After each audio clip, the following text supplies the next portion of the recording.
If she dies, call me. My mother's spa day abandonment condemned me to die in the ER, only for me to awake 20 days later to a new legal guardian. I once stood at the brink of death, clinging to life by a thread, and the one person who was supposed to love me unconditionally chose a spa day. Can you even imagine? That's what happened. And when I finally woke up from a coma, everything had changed, starting with who my legal guardian was. My mother, Rebecca, left me dying in the ER for a spa day. If she doesn't pull through, just let me know later, she said. We're in the middle of a treatment. 20 days later, I opened my eyes to a new legal guardian. That's my story, and it only gets more bizarre from there. If you've ever watched the people who are supposed to love you the most turn their backs the second you needed them, drop a comment. I've seen it, so I know I'm not the only one. Let me take you back to the beginning. Just outside of Charleston, on James Island, I grew up in a big white mansion. But it always felt a little empty after my dad passed away when I was 8. Leukemia. One week, he was teaching me to ride my bike in the driveway, and the next he was gone. My mom, Rebecca, well, she went into a deep mourning. But my grandpa John, her father, he was always there. He was my rock. A former police chief who never truly retired, everyone knew him. He just traded his badge for a porch swing and a fishing rod. I'd sit in the front seat of his old Ford truck, listening to stories about chasing bootleggers, eating shrimp and grits from his favorite spot. He wasn't just Grandpa John, he was Grandpa, the only adult who never, ever canceled on me. Then, about a year after Dad, Mom met Ethan Cooper at a downtown charity event. Ethan drove a black Range Rover that always smelled of fresh leather, and he owned half the new buildings on Kiowa Island. 2 years later, they married in a blur of a beachside ceremony. 9 months after that, Lily arrived. Blonde, boisterous, immediately the center of the universe. The house transformed. A nanny, a nursery, a whole new set of rules. My bedroom was moved to the back corner, over the garage, just to give Lily the bigger room with the balcony. My soccer medals vanished into crates. Mom stopped calling me Maya. I became my older daughter, like I was an extra in someone else's family portrait. By the time I turned 14, I was essentially invisible. Ethan never even glanced my way, unless I was physically in his path. He paid for everything, sure. Lily got new outfits every season. I got hand-me-down uniforms from a private school I didn't even attend. The only place I still felt wanted was Grandpa's modest brick home in West Ashley. It was a 30-minute drive, but worth it. His freezer was always full of popsicles. My old bike was stored in his garage, and he never once asked why I spent every spare weekend there. He just understood. Easter weekend, when I was 18, was supposed to be different. Grandpa hosted his yearly barbecue. Deviled eggs, sweet tea in mason jars, a low country boil, 3 long tables under the live oaks. Cousins I hadn't seen in years flew in. Kids ran wild. Music played. The air smelled of charcoal. Grandpa had bought me a pale yellow sundress the month before, said it matched my eyes. I wore it. For a few hours, it was almost like the good old days, like I might still fit in somewhere. Then, by the dessert table, I overheard my mother on the phone. She was telling someone that she and Lily had scheduled a mother-daughter spa day for the next morning. She actually laughed. Massages, facials, the whole 9 yards. And then she mentioned that she, Ethan, and Lily were flying to the Bahamas for spring break. My name was mentioned. My heart just shattered. I felt a plate of banana pudding grow chillingly cold in my palms. I told Grandpa I had a headache and had to leave early. He tried to argue. I could tell he was hurting, but all I wanted was out. He gave me the keys to the 2002 Jeep Wrangler he'd helped me buy with my lifeguard money. Drive careful, baby girl, he said. Text me when you get there. By the time I reached I-45 westbound, it was getting dark. A spring storm rolled in fast, the kind that turns the low country sky green with sheets of rain. My wipers were on full speed, but it was a losing battle. Traffic slowed to a crawl. I cranked up the radio, Grandpa's favorite old country tune, just to stay awake. Headlights became red and white streaks. And then it was too late. I saw the tractor trailer. At least 60 miles per hour. The driver hydroplaned, jackknifed it across 3 lanes, and slammed into the driver's side of my Jeep. Metal screamed. Glass burst. The ceiling caved in. My world flipped twice, landing upside down against the median.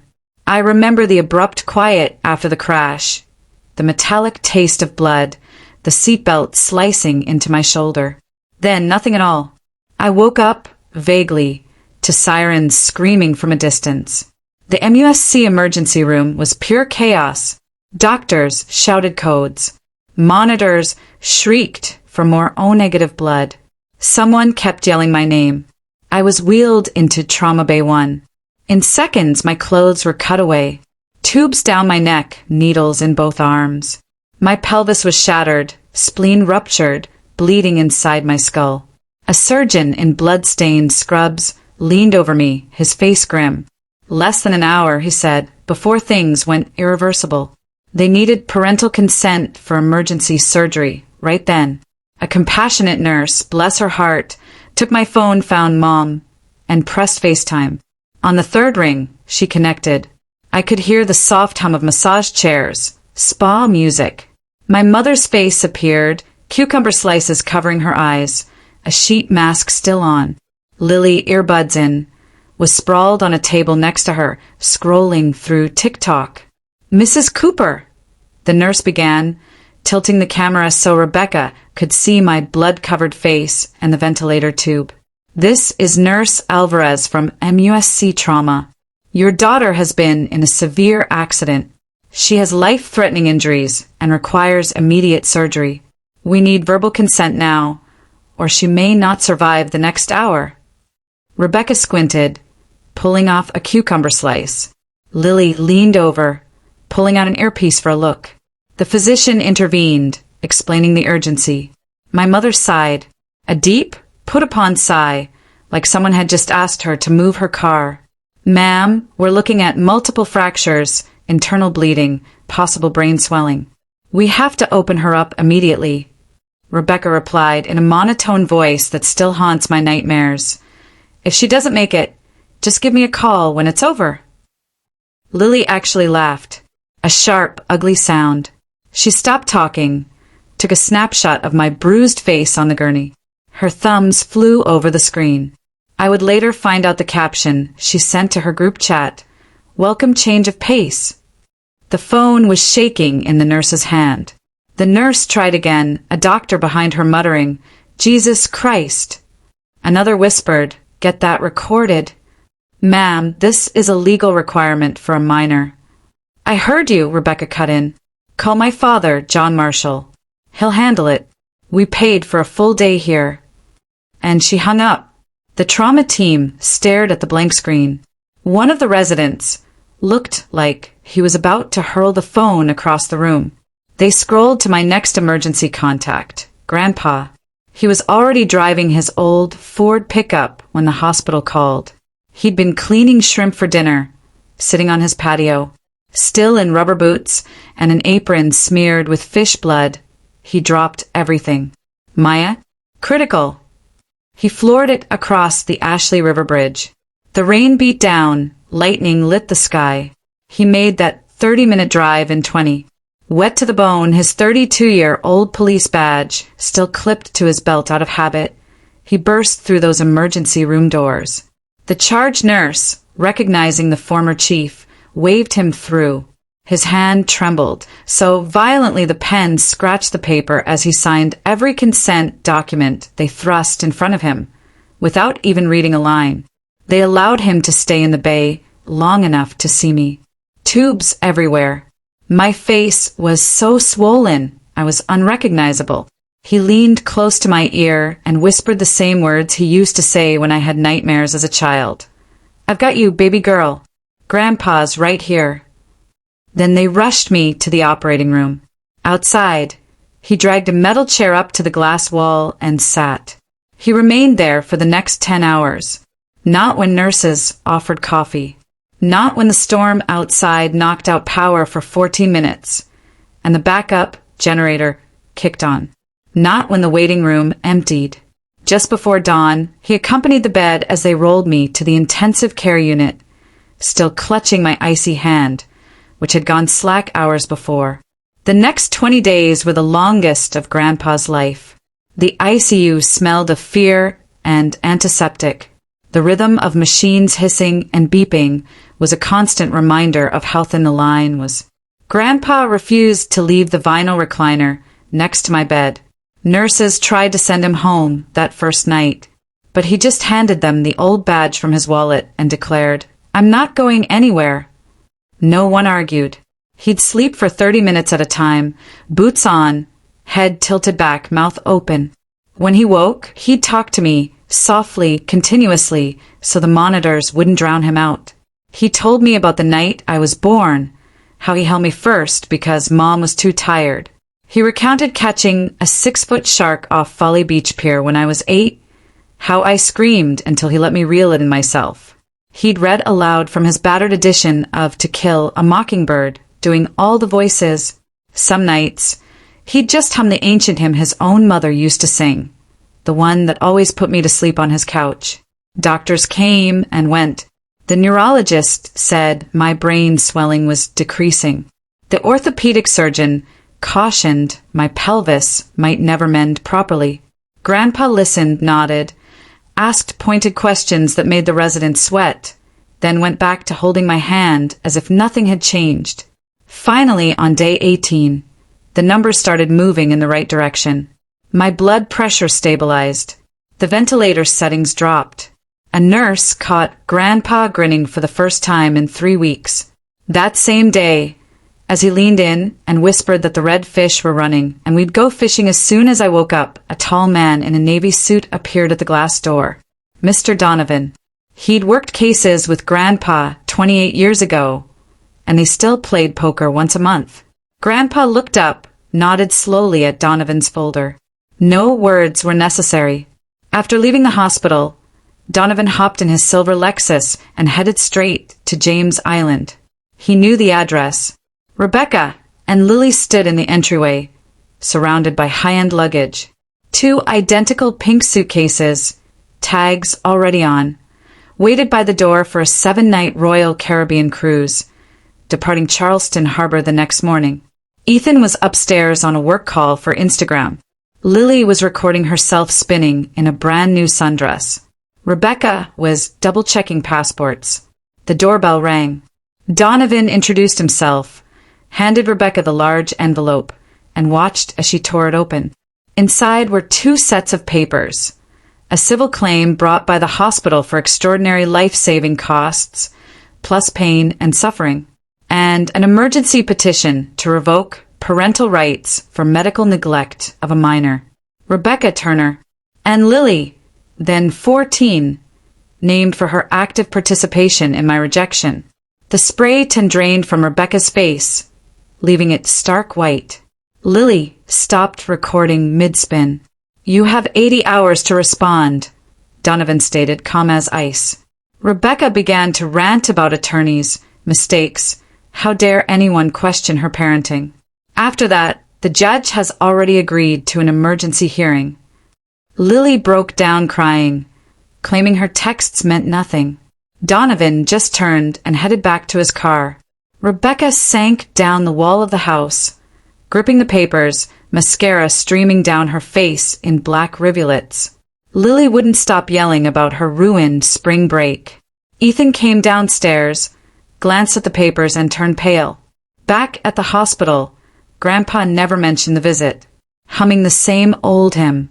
He kept clutching my hand, waiting for my eyes to open. 3 days later, I opened them. Everything hurt. My mouth tasted of plastic and metal. The machine still beeped, but softer now. The first face I saw was Grandpa's, red-rimmed, unshaven, but his eyes were crinkling in a smile, so big I thought his cheeks might split. "Hey, baby girl," he murmured, his voice crackly. "Welcome back." I tried to say something, but only a rasp came out. He hit the call button, then raised the whiteboard at the foot of my bed. Legal Guardian John Marshall was written in large, bold characters. I stared until the words became hazy. Tears rolled into my ears from the side of my head. He wiped them away with a thumb that still carried the faint scent of shrimp and salt air. Over the next few hours, while physicians shined lights in my eyes and nurses checked vital signs, he told me everything. My mother's exact phrase, the FaceTime call, Lily's screenshot, the papers being served. He didn't sugarcoat anything. Not a single bit. I sobbed again, harder this time. Not from pain, but from such profound relief it was like drowning in reverse. 3 weeks later, they let me go home. Not to James Island, no. To Grandpa's small, gray house on stilts on Folly Beach, 20 minutes south of the city. The moment he carried me over the threshold, the sea air filled my lungs. My new bedroom used to be his fishing tackle room. He'd painted the walls a light blue and hung the wind chimes we'd made when I was 9. I could see the ocean rolling steadily, endlessly beyond the window. Physical therapy began the next Monday. Grandpa watched me like I was 2 years old again, as I learned to sit up, stand, and finally shuffle behind a walker. He cooked shrimp and grits every night because they were soft enough for my wired jaw. We'd sit on the porch swing, his arm around my shoulders, watching the sunset. Neither of us needed to break the silence. One day, my phone buzzed on the kitchen counter. Mom appeared on the screen.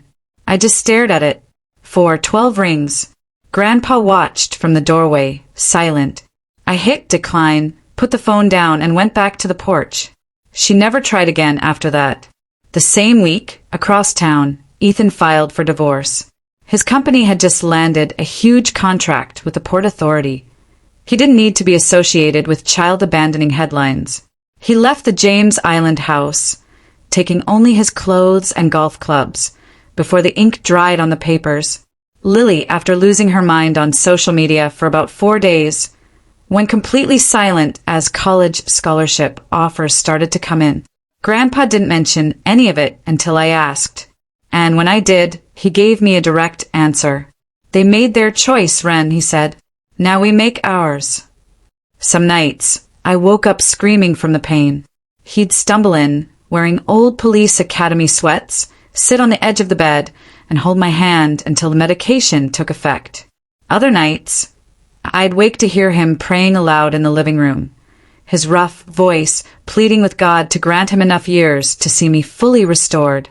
Once the stitches were removed and the casts replaced with braces, I could walk the entire length of the pier without stopping. Grandpa bought a bucket of shrimp and 2 rods. We sat where the water turns deep green.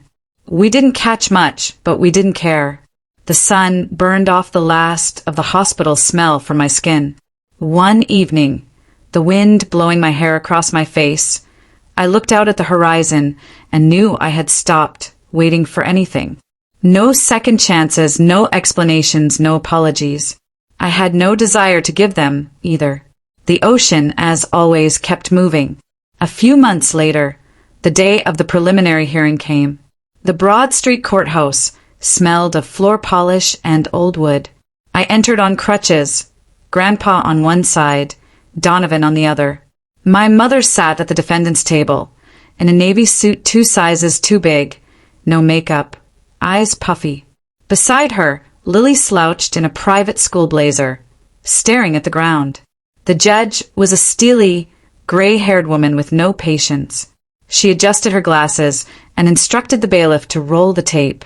The large screen displayed the FaceTime conversation, my fractured body on the gurney. Spa music in the background. My mom's voice, chillingly clear.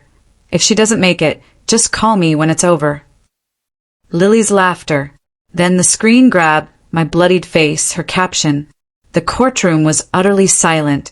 I even heard a gasp from a juror in the back. Next, Donovan placed the phone logs on the bench.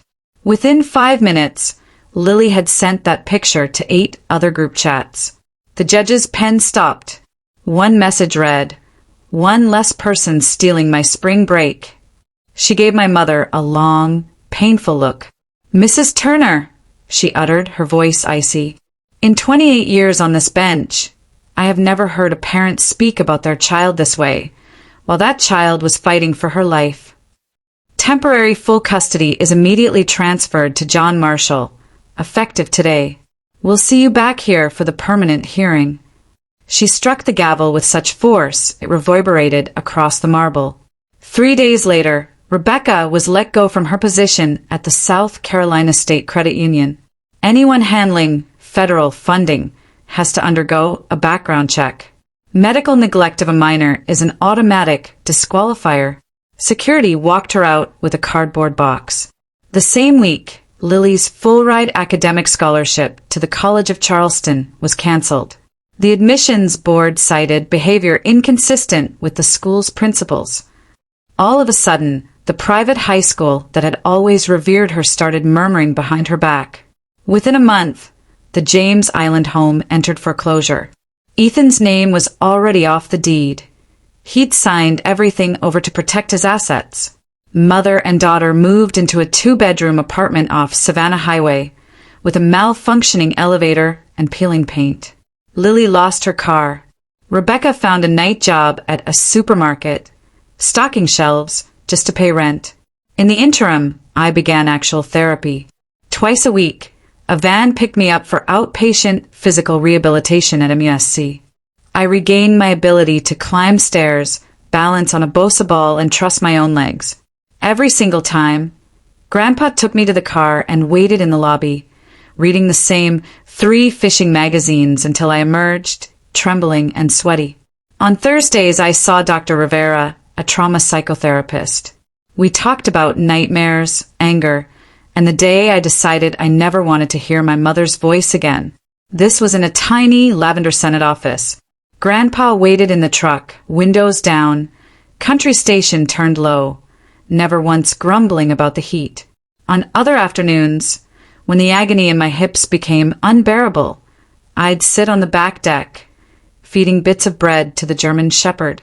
Grandpa and I would watch the tide go out, sipping 2 sweet teas. He never tried to calm my rage. He just allowed me to feel it. By the end of the summer, I could use a cane instead of crutches. Then, no cane at all. I still had a slight limp, but the doctor predicted it would mostly go away by the time I was 18. One evening, I walked all the way to the end of Folly Pier and returned without stopping. The sun hadn't even set, but Grandpa met me halfway with a lantern and a blanket. We took off our shoes and sat on the sand, letting the waves lick our toes. My head resting on his shoulder, I said, "Thank you for staying." He kissed the top of my head. "Nowhere else I'd rather be, baby girl." 8 months after the crash, the final trial day arrived.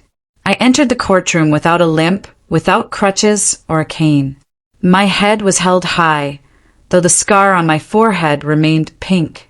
Grandpa sat directly behind me, in his Sunday suit, the same one he wore to my dad's funeral. Rebecca, her hair pulled back tightly, a tissue she never used clutched in her hand, looked smaller than I remembered. Lily sat beside her, arms crossed so tightly her knuckles were white, staring straight ahead. Donovan called me to the stand first. I sat down, swore, and met the judge's gaze. I inhaled. "Tell the court how it felt," he prompted. "Knowing your mother refused to come while you were dying." The chamber waited. It felt like the last piece of me that still believed I mattered just died on that table. I stated, my voice steady. One sentence told me I was disposable, and it came from the same woman who used to read me bedtime stories. I told them about seeing Grandpa's name on the Guardian line when I woke up, about the one missed call I never answered almost every night, how instead of wondering why I wasn't enough, I drifted off to sleep listening to the water. Rebecca's attorney tried to portray her as anxious, overburdened, a victim of her circumstances. He mentioned her divorce, foreclosure, loss of employment. I never gave her a glance. When he finished, the judge asked if I had anything further to say. "Yes, Your Honor," I responded. "I don't want her money. I don't want her apologies. I just want this to be over. I already have a family." The judge didn't take long. 25 minutes later, she returned.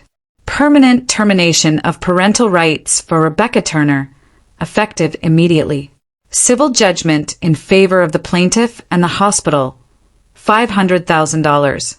The James Island property will be sold at auction to satisfy the lien. Mr. John Marshall is granted full legal adoption. This case is closed. The gavel snapped like a gunshot. Reporters yelled questions in the hallway outside. Disregarding everyone, I grabbed Grandpa's arm and we walked out into the October sunshine. For weeks later, the large white mansion was padlocked by the bank.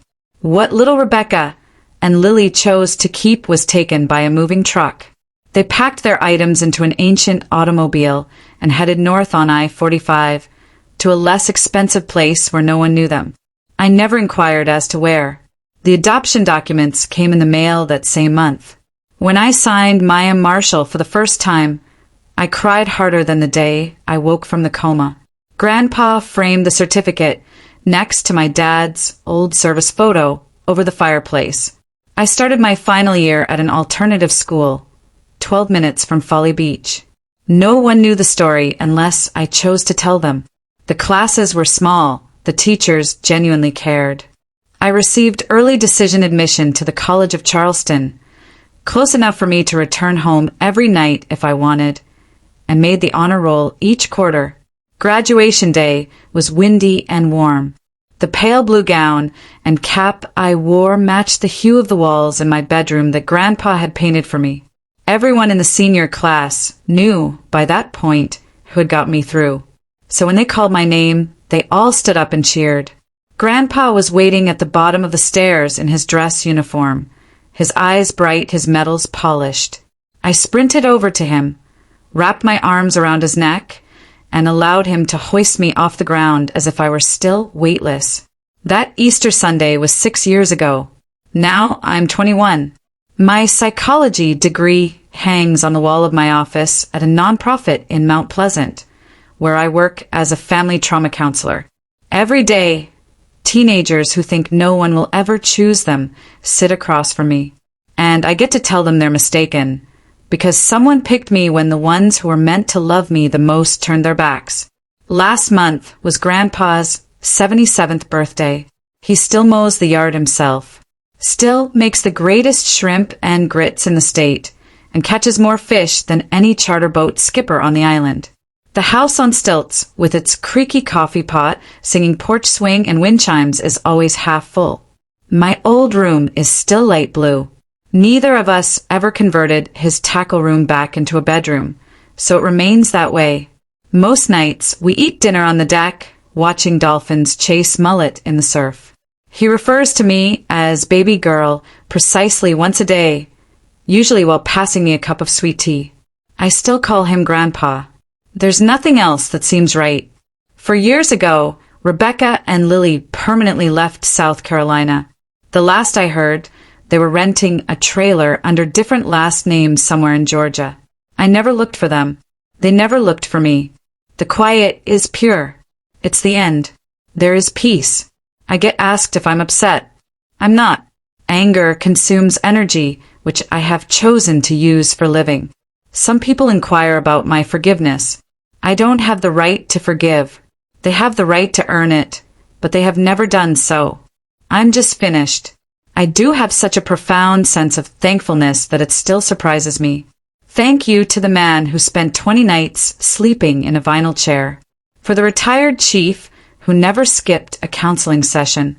For the grandfather who made his heart a harbor and his house a home. Those who are your blood relatives are not your family. When your blood runs cold on an operating table, family is the one who stays with you. Family members are the ones that hold your hand, sign documents, and never once make you feel like a burden. If you're watching this and feeling afraid, thinking you don't have that person, try harder. They exist. They can occasionally be the unexpected grandma you need. They can be the neighbor who won't go, the friend or the teacher. And hang on when you find them. True families are not created. It is selected each and every day, particularly on the days when it costs them everything to choose you. That is the only certain truth I am aware of. That concludes my tale.